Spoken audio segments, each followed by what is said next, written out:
चढ़ल बाटे फागुन के महीना, मन नहीं लागत के राजा जी के बिना।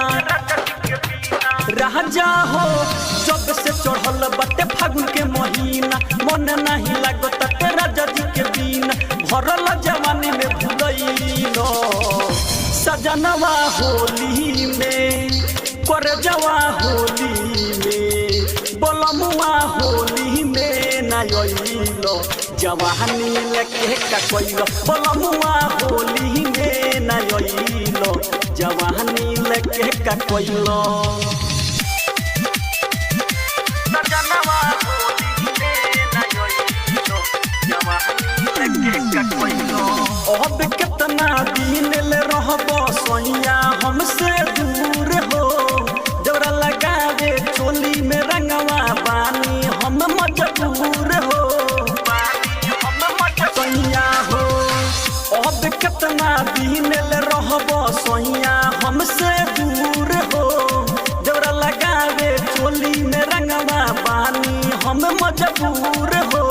कुछ न बुझेला रंगवा लगावेला, जहिया से बाहर तू गइलो सजनवा होली में, कर जवा होली में, बोलमुआ होली में ना अइलो, जवानी लेके का कोइलो। सजनवा होली में ना अइलो, जवानी लेके का कोइलो। डीजे साधन राजा, साधन राजा।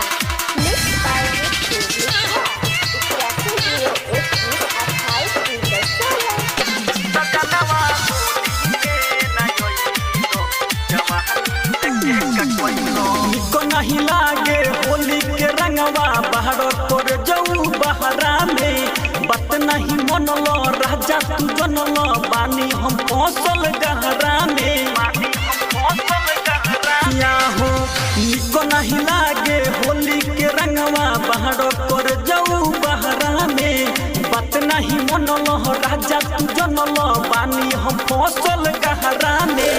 राइट ते जारुल रंगवा देखा के बिकी पटेल के बोलैलो सजनवा होली में, बोलमुआ फागुन में, कर जवा होली में ना अइलो, जवानी लेके का कोइलो। बोलमुआ होली में ना अइलो, जवानी लेके का कोइलो। जब से चढ़ल बाटे फागुन के महीना, मन नहीं लागत के राजा जी के बिना। भरल जवानी में भूलैलो सजनवा होली में, कर जवा होली में, बोलमुआ होली में ना अइलो, जवानी लेके का कोइलो। बोलमुआ होली में ना अइलो, जवानी लेके का कोइलो।